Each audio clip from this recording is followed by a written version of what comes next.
Ms. Tellis Cooper, we're live. Welcome, everyone, and thank you for joining me today for my meet and greet. We'll start off by introducing my board members. Ms. Shantar, you can change. We have our board chair, Ms. Jessie Gorey. This is our agenda for today. I'm sorry about that. So the agenda, we just saw that. Our board chair is Ms. Jessie Gorey. And we have our vice chair, Ben Straker.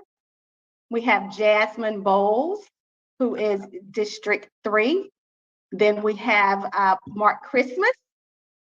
I'm sorry, Jasmine Bowles, not District 3. Mark Christmas. We have Miss Victoria Williams, Miss Dee Haney. We also have Mary Baker, Sabrina Hill, and myself.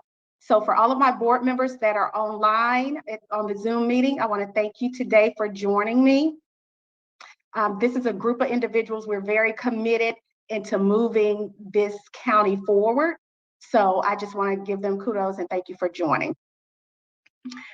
District 8 is comprised of the following schools: the Forest Park High Middle, the Rex Mill Middle, the Anderson Elementary, Marshall, Morrow High, Morrow Middle, Edmonds, Adamson, Rex Mill, Huey, and Morrow Elementary.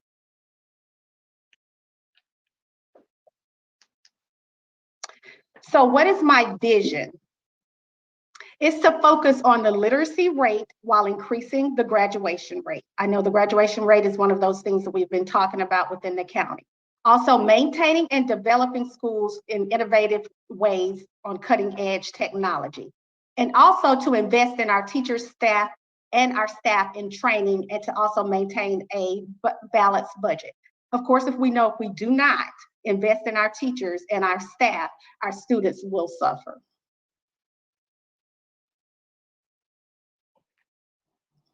So what we have done different for this year is each individual district committee member has formed a council, advisory council. So last night I was able to have my first advisory council meeting with District 8. I would like to say it went very well. So much information came out of that. We focused last night on our literacy. We also looked at the school upcoming calendar. We looked at goals and many other things. This was I think the group is comprised of about 20 to 21 people. That's us last night. We had about maybe 10 to 12 to show up last night. We had very good discussion. We formulated a couple of goals that we could go over. And when I say I was very impressed of the enthusiasm and all of the innovative ideas that came out of that meeting, I know that this will be a very good group that will help us also be instrumental in moving District 8 forward. Tonight, we have joining us our State Rep, Sandra Scott, with community updates. Ms. Representative Scott, are you on the phone? Okay. I know this is Cooper. I just spoke with her, and she said she'll be joining us. She's they have their legislative session, but she'll join. I'll let you know when she joins. So when she joins, I'm going to give her an opportunity to jump in and just give us some of the community updates that she has for us. So at this time, we'll just go ahead until she's available. So everyone knows that one of my main focuses too is on literacy, and especially early childhood development. I reached out to Ms. Demetria King as far as with the early learning, from the early learning department, to talk to us a little bit about the program and give us some updates on the early learning literacy side. So I'll turn it over to Ms. Demetria King, I'm sorry. Thank you, Ms. Cooper, and welcome our CCPS families and stakeholders. I am Demetria King, the compliance specialist here in our CCPS Early Learning Pre-K department. So our focus and theme for our pre-K programs is cruising off for a great year and committed to high performance. So all the wonderful things that are happening here in our pre-K program. Our district is a state lottery funded and district lottery funded educational program. And the purpose of our pre-K program is to prepare our scholars for success in kindergarten and beyond. So currently we have 42 pre-K classes at 32 school sites across the district. And we serve approximately 900 pre-K scholars a year. And in the alignment with our district strategic goals, the pre-K department has expanded. Yes, we have expanded our early learning for our early learners. We now serve 3 additional pre-K classes at Northcutt Elementary, West Clayton Elementary, and the Michelle Obama Academy. And opening soon, we will have another pre-K class at Smith Elementary. So why reading in early learners? Well, we know reading is an essential skill for success in school and later in life. Early reading is excel in school. Literacy and language development, such as reading, rhyming, singing, and talking, are foundational skills for our scholars.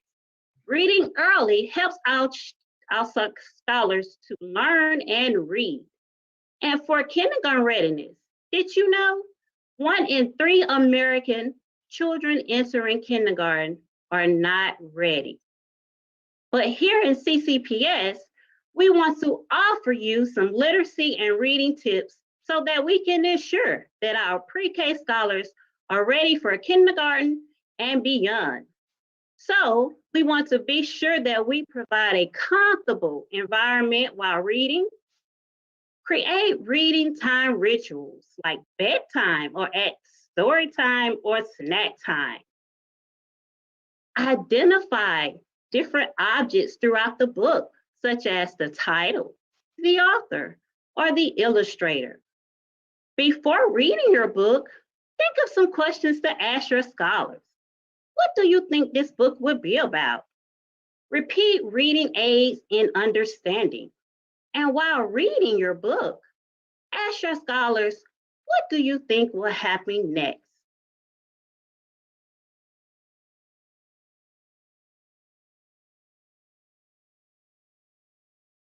And here are some highlights, all of the great things that are happening in our early learning department pre-K program. We had an opportunity to wrap up our Georgia's pre-K week for all of our pre-K classes.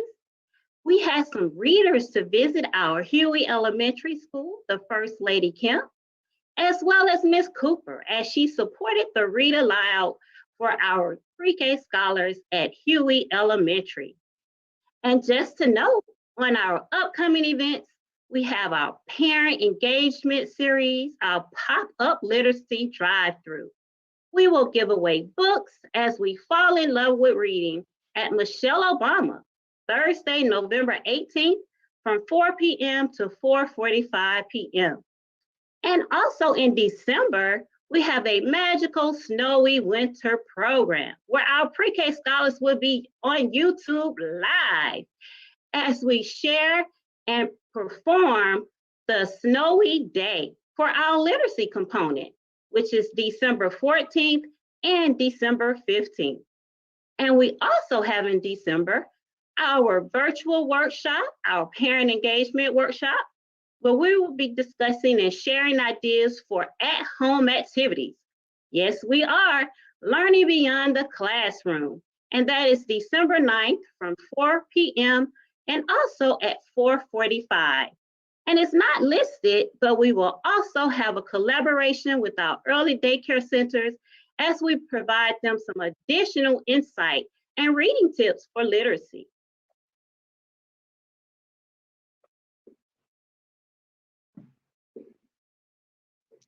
Thank you so much, Ms. King. Now we will have updates from our different schools in District 8. Do we have anyone on the Zoom from Forest Park High? Forest Park Middle? Forest Park Middle School is here. Good afternoon, everybody. Thank you for inviting Forest Park Middle School to the table. We have been doing some phenomenal things, and I would love to make sure that our community knows about it. We are seeking STEAM certification. We are just beginning that journey, and we have secured several partnerships. So we have partnered with the STEAM Truck Organization, NCR, Atlanta Science Foundation. So we are having our students to do some really exciting things. And so please check our website for those upcoming pictures. We have always celebrated our diversity at Forest Park Middle School. If you have not been made aware, I promise you, if it's out there, we have it at Forest Park Middle School. We preach inclusion, tolerance, and understanding. We celebrate our diversity among our ethnicities. We are about 50% Hispanic and 50% African American. I said about because we do have a sprinkling of everything else. So if you were to visit Forest Park Middle School, you would see that we've made it into a safe place, a warm place, and a place where we're focused on academics. And that STEAM endeavor has definitely given us a platform to launch all that we want to accomplish.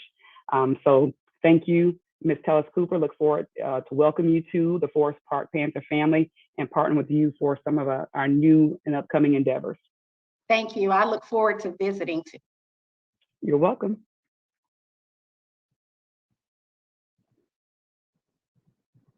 Okay, do we have anybody from Rex Mill Middle? And also the next person that gets on, I don't think you got a chance to introduce yourself. So just please tell us who you are, which school you're from.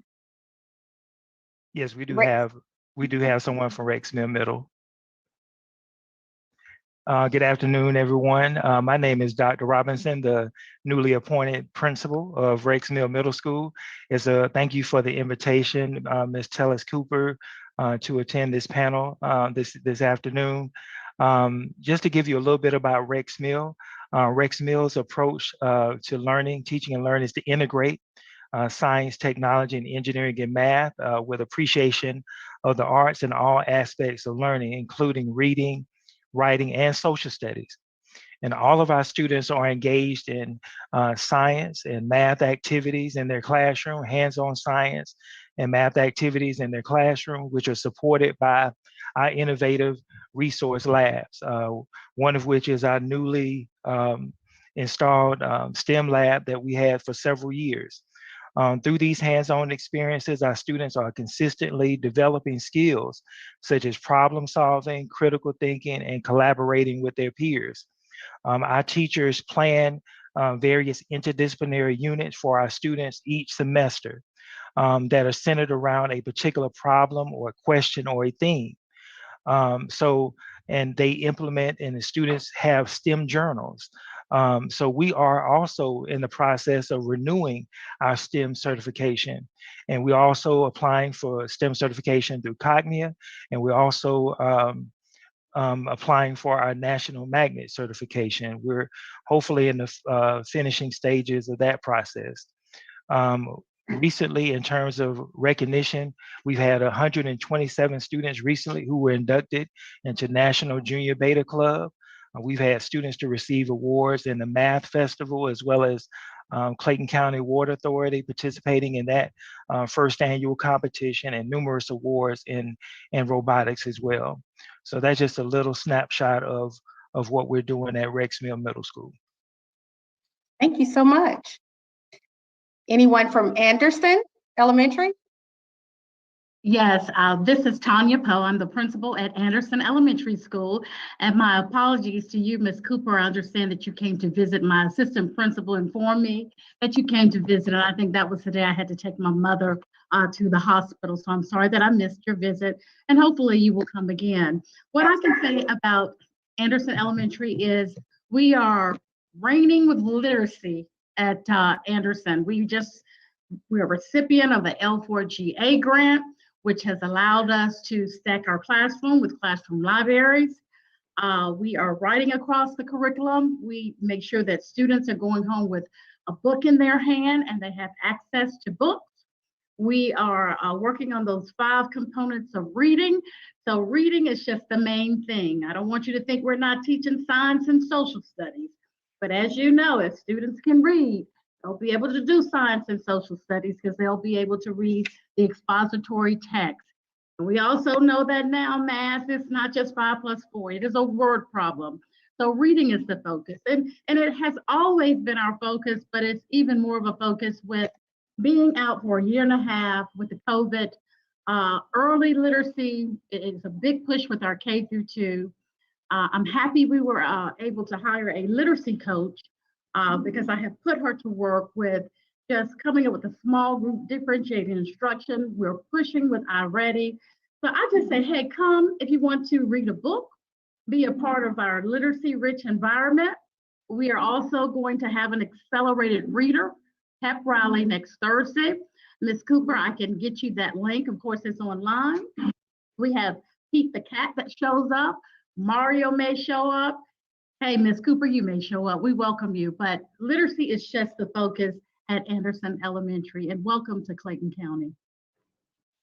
Thank you so much. And I accept. Please send me the information. Sure will. Do we have anyone from Marshall Elementary? Yes, ma'am. Good evening. My name is Candace Diller. I am the assistant principal at the Thurgood Marshall Elementary School, where our Eagles are soaring in all things. We are currently participating in the Growing Readers Initiative. This is a 2-year program that's designed and implemented through Georgia's Regional Educational Services Agency and administered through the Governor's Office of Student Achievement and the Georgia Department of Education. Through Growing Readers, we aim to provide consistent and high quality professional learning to teachers on effective reading strategies to help more children read at grade level by the end of 3rd grade. And we currently have 8 teachers that are participating in that program and 2 support teachers that are being trained to be district growing reader specialists. We're also using the Book It program as a reading initiative at our school to highlight and to focus on reading fluency, comprehension, and vocabulary acquisition. Some other things, we recently had a PBIS celebration to celebrate those students who earned their Celebrate letters by following the PBIS behavior matrix, which is SOAR. They get to show pride on their actions, achieve excellence, and respect themselves as well as others. Thank you. Thank you. Do we have anyone from Morrow High? Morrow Middle?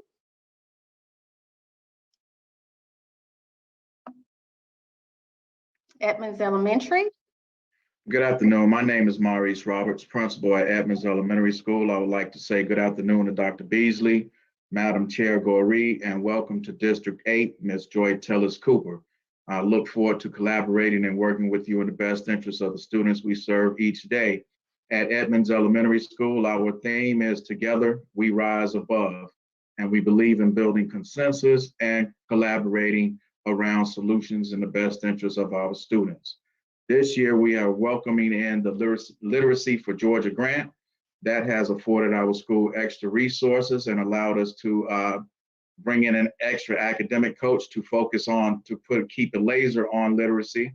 I encourage everyone to visit our school website.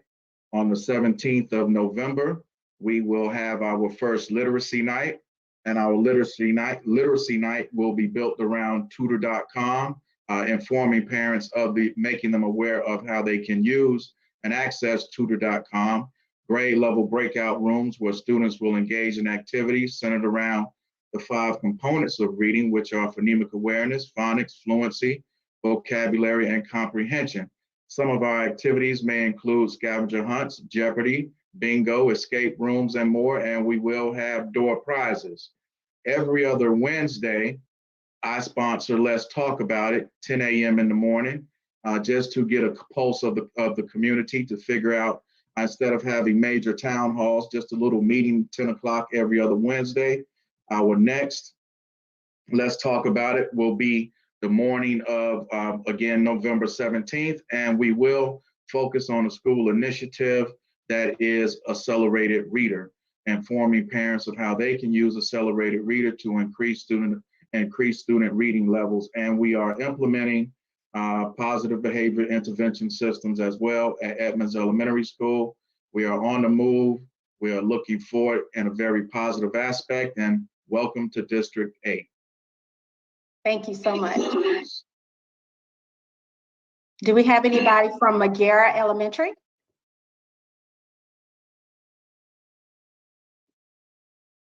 Adamson Middle?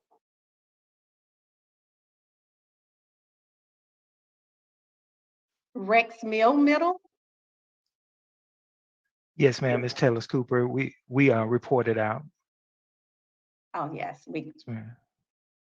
it's twice on there. Huey Elementary? Morrow Elementary? Okay. Well, I want to thank each and every principal staff member that came on to tell us highlights and updates from the school. It's very appreciated. I know that everyone's schedule is busy. I know there's a lot going on at the different schools. So I truly thank you for taking out the time to come on and update the community about what great things are going on within the schools. And Ms. Tellis Cooper, I'll just add that Magara, Miss Cassandra Hopkins, Dr. Hopkins sent us this information.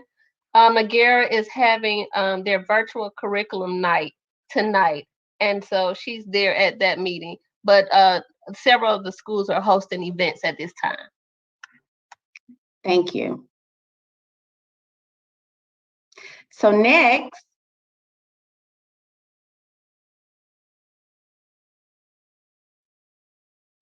next slide. Okay. We'll have Dr. Angela Collier, the Director of Student Services, to update us. Good afternoon to all of our stakeholders, to the district leaders that are here with us, all of our board members, including our board chair. And I want to recognize also the Deputy Superintendent for Support Services, Dr. Sandra Nunez, the area in which student services fall under. So we're excited to be here to share some updates to all of you on the happenings around some of the areas in student services. I want to report that we are continuing our campaign on Clayton Calling the Shots, the Get Vax program.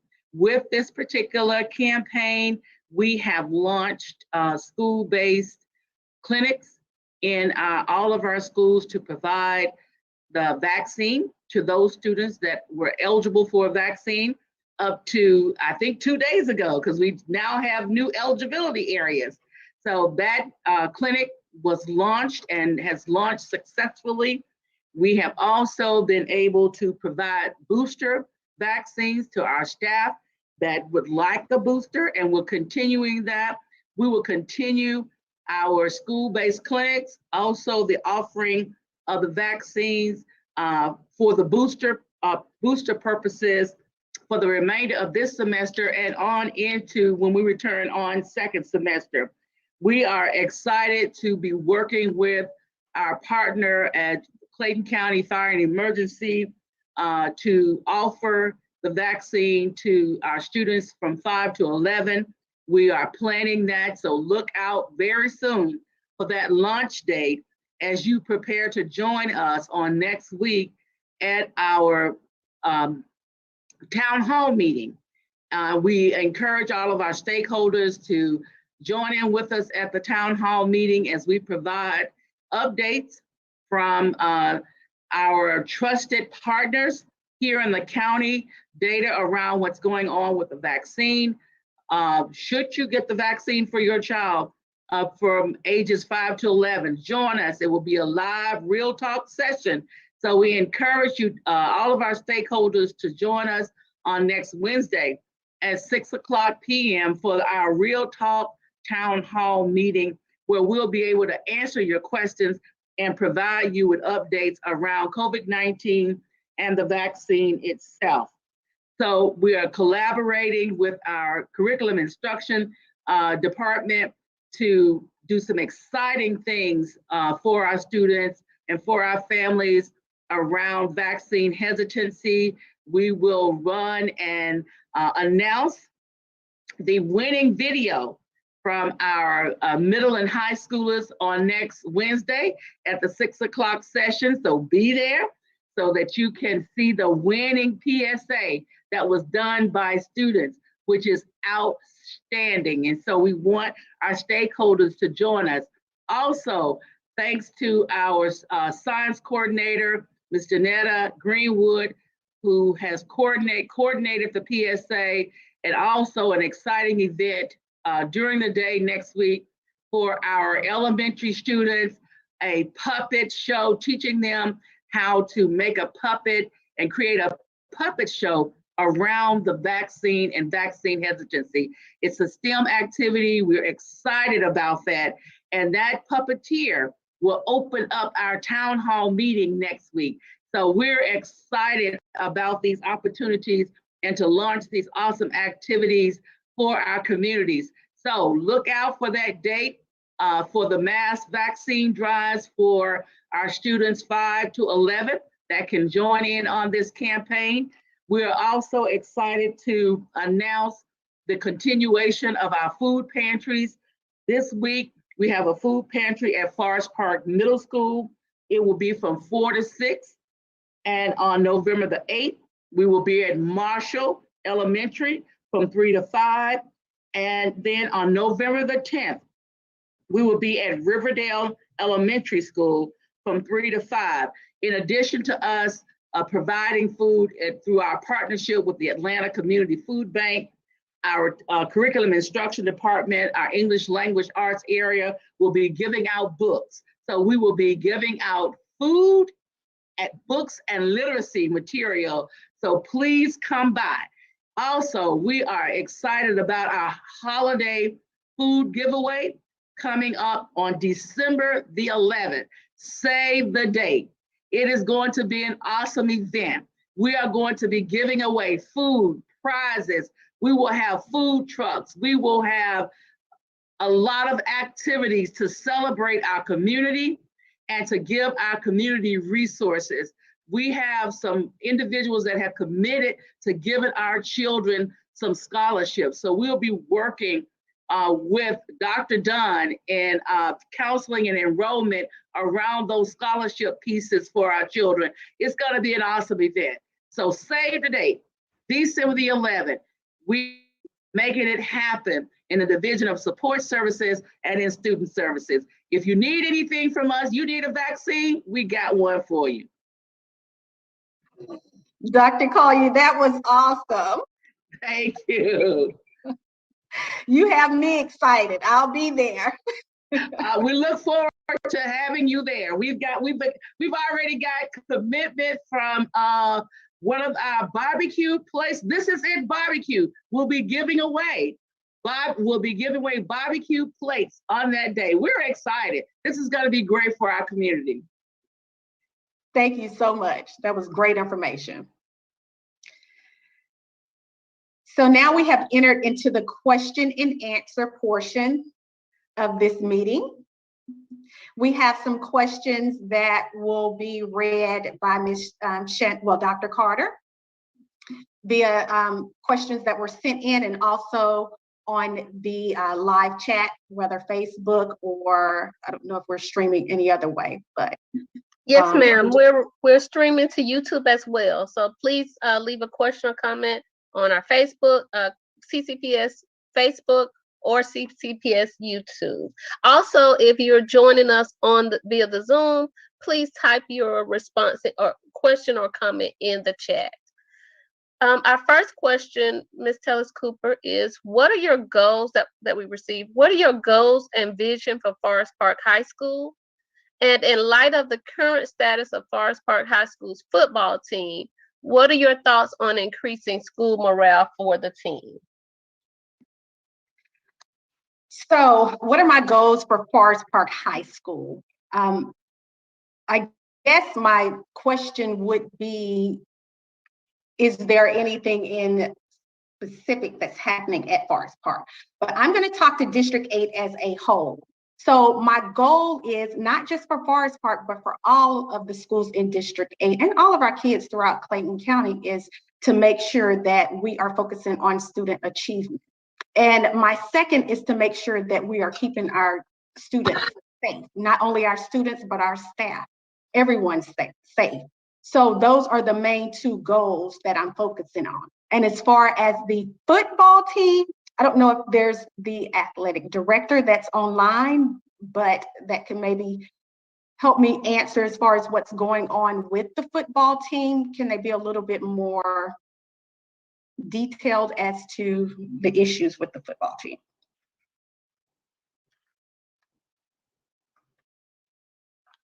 No?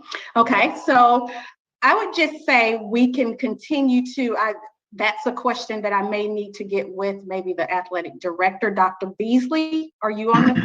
Tellis Cooper.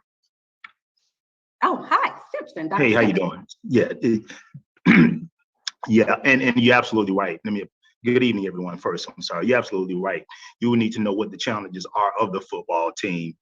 Certainly, we'll direct that question back to the principal of that school, Mr. Manning, so that we can connect. If we have contact information with whomever it is that has that concern, we'll make sure that contact is made so that we can answer that question in terms of the direction and/or address any concerns that it may take place, may be taking place at Forest Park High School.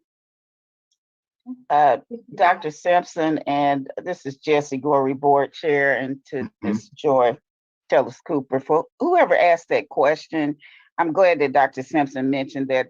That is not a something that a board member would handle anyway. That would go directly, as Dr. Simpson said, back to the school, because we definitely don't handle athletics. And if there's a problem, the first place to start at is at the building level with the principal and athletic director. Okay, so our next question, Ms. Tellis Cooper. Ms. Brandy Williams Pennington is joining us via Facebook, and she asks, when will the virtual academy begin? Okay, Dr. Simpson, do you have information on that? I do, not certain if Dr. Colbert's here. The virtual academy has already begun.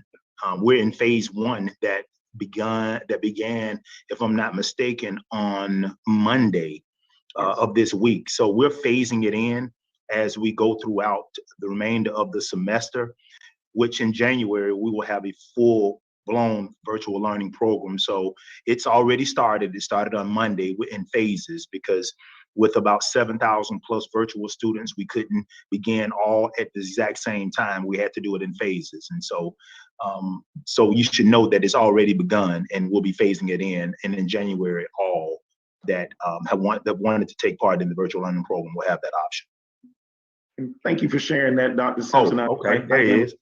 Thank you for saying, and like Dr. Simpson stated, our community members, we are phasing it in due to the overwhelming number of students that we had interested in virtual learning, which now is, Dr. Simpson stated, 7,000. We're a little bit over 8,000 now. That's a great deal of students, and to serve that number of students, we're definitely going to need the staff to be able to serve those students. But we have begun.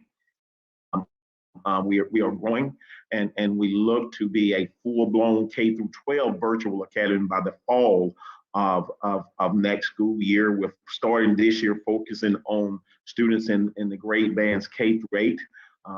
Again, our greatest challenge has been our continually rising of our numbers or interest in virtual learning. We're working, but while I have the opportunity, there's a distinct difference between virtual learning as an option and virtual learning as a lifestyle.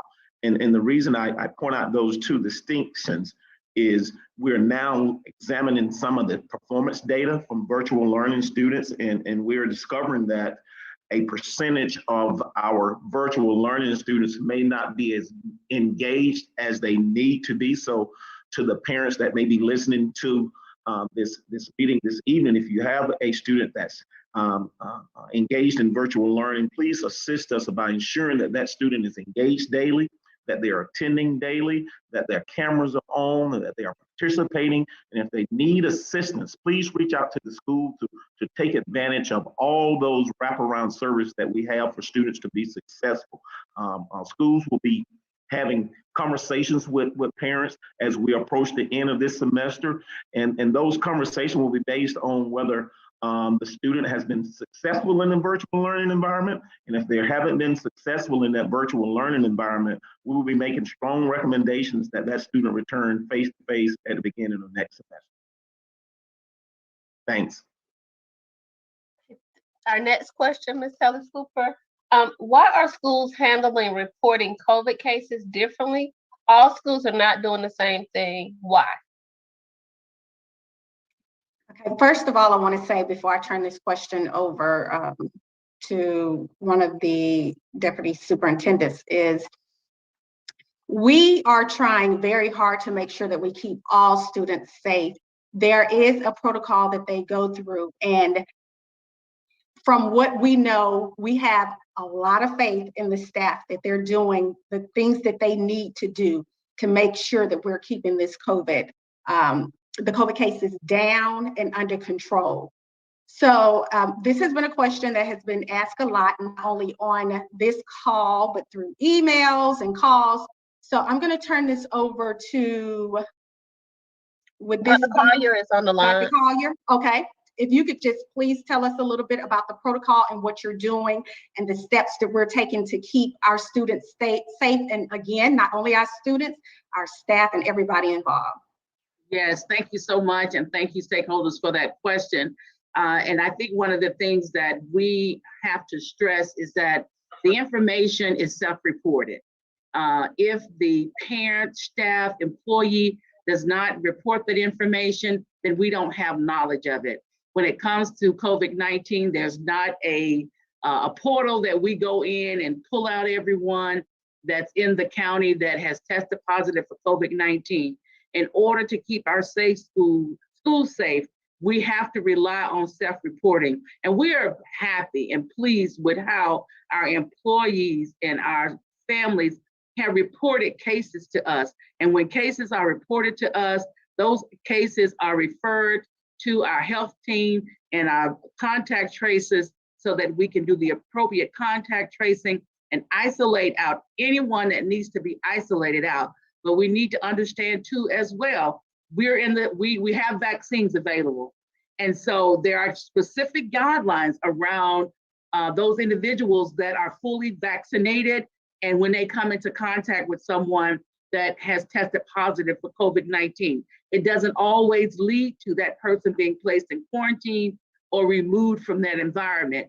We have safety protocols in place in our classrooms that have led us and led the district in making decisions about who should be quarantined. And we just encourage our stakeholders to continue to look at the information, to look at our COVID-19 dashboard page, which goes through a lot of that protocol too, because we have every mitigating strategy that has been recommended by the CDC. We have plexiglass.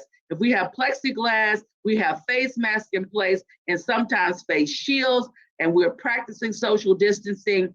There's not a need for us to then quarantine and isolate out individuals. So we take all of that into account when we're making decisions. And if there's a mitigation strategy that has been recommended by the CDC, we have it in place.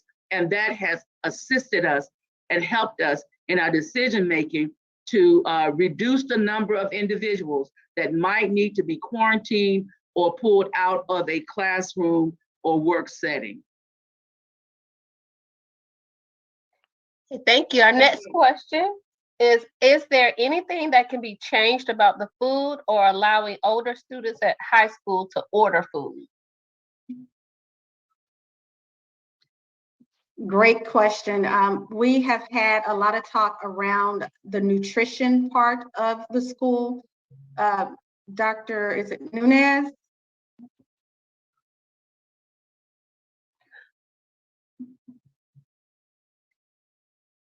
Actually, Ms. Tellis Cooper, that food nutrition falls up under operations. That's Dr. Smith's area. Oh, it's or Dr. division. Smith? So Dr. Nunez is brilliant, and she probably knows a whole lot about health and nutrition, but I don't want to put that pressure on her right now. I think though, and I'll just take a stab at it just a little bit. I think the parents and the children or students have always been interested at options outside of what's offered at the cafeteria. I mean, that's been forever and a day, even probably go back to when we were in school. Yes, we have to meet FDA standards. And that's what our lunch menus are made or derived from. It's derived from FDA standards that are mandatory. Those are federal guidelines. However, I do know that there are some a la carte options that are available in most, if not all, of our high schools. Now, it may not be Chick-fil-A or Chipotle every day. It may not be Jason's Deli, but we offer as many options outside of and within the guidelines that we possibly can. Dr. Simpson, Jesse Gorey speaking. I would just say for whoever, and that's a great response, that for whoever is having a problem with the food, then you should contact Audrey Hamilton. That is who is over nutrition. Ms. Hamilton does allow students to, she allows input as far as the menus or whatever, and then tasting, and tasting as well. She offers so an opportunity. That is allowable, and as we say, as you just mentioned about children, generally don't like the cafeteria. Of course, the easiest thing is pack a lunch. That's right. And send options, so then your child can have what they like. We try to be flexible. We've had a few people who like to do a little Facebook shaming on us, but contact Audrey Hamilton. That would be audrey.hamilton@clayton.k12.ga.us, and we're happy for any solutions or input that that parent or whoever asked that question wants to propose. Okay, our next question, Ms. Tellis Cooper. Looking forward beyond COVID, will you advocate for Clayton County students to learn beyond the classroom by exploring venues like the National Black Art Festival, planetariums, Science ATL, Tyler Perry Studios, or water treatment plants? Absolutely, I would advocate for that. I think the only way to expand the mind of children and adults, as a matter of fact, is to be able to have options to go and be a part of other things outside venues that could help in whatever subject matter that they're in. So yes, I would advocate for that. As soon as we can get this COVID under control, to have those trips and have those, right, Dr. Simpson, have those different trips for our kids, absolutely. Okay, and I'm going to combine these three questions. One, how can my son succeed, especially if they're if my child is autistic, the social and academic education, and then for everyone, all students, how are we ensuring that every child is receiving the proper learning tools from home to the school environment to be successful? Okay, so some of the things or ways that the child could succeed is to ensure that they're present every day in school, parental support, secure a place at the home that's conducive to learning, establish a strong partnership with the school and the support system, frequent the school, talk to the teachers, be very involved. So those are some of the ways that you can help your child, son or daughter, with their lesson or within school. And what was the second part of it? If your child, this person's child is autistic, and so do we have any special or specific things for students who are autistic? And maybe Dr. Collier's team, Dr. Nunez, under student services, could answer that.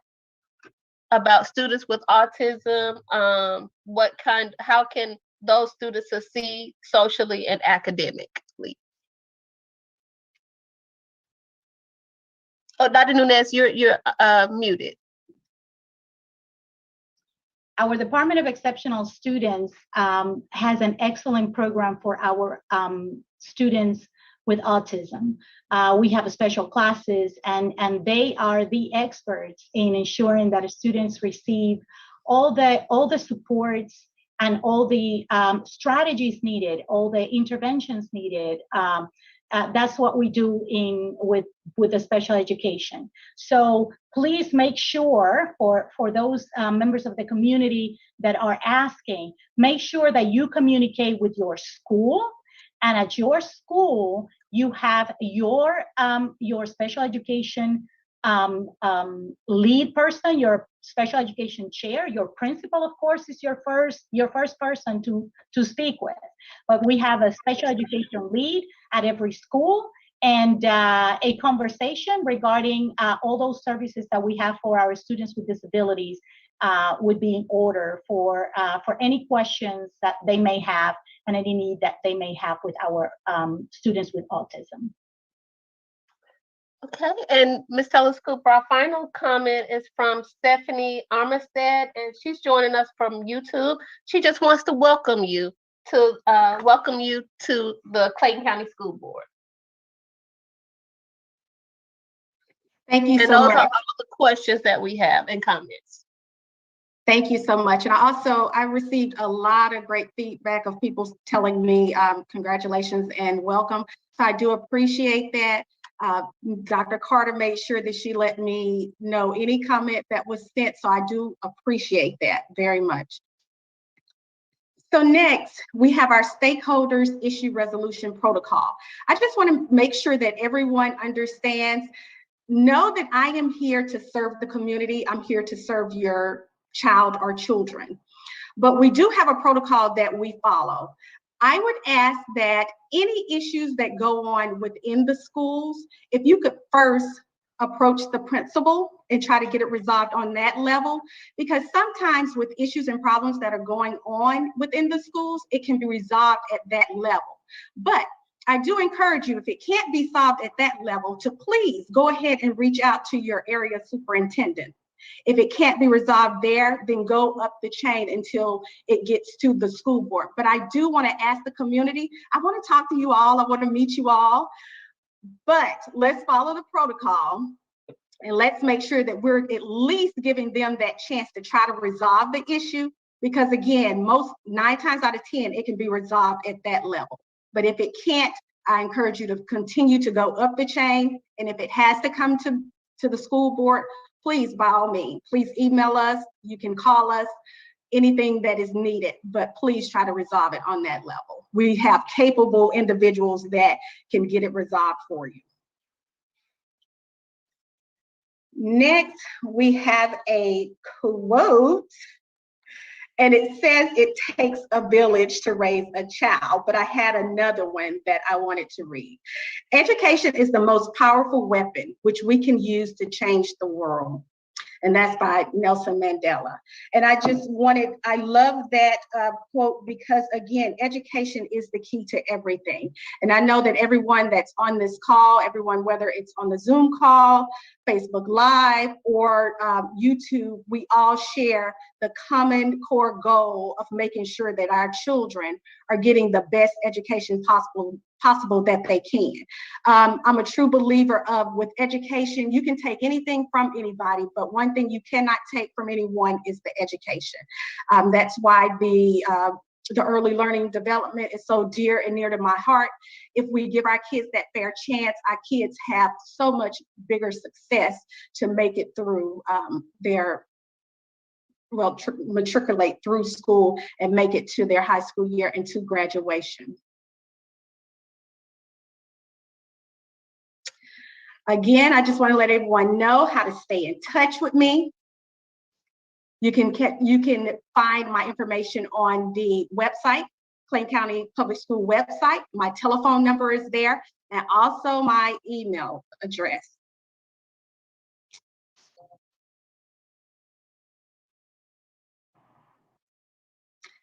I want to thank everyone for joining tonight. I want to thank my board members for joining, Dr. Beasley, Dr. Nunez, Dr. Simpson. Is Dr. Smith on? Okay. He's on. Okay. And all of the staff that joined in tonight. Together we can make a difference, and I know we can do great things, District 8 and beyond. So again, thank you so much for taking out the time. Thank you for everyone with the presentations. You did an awesome job.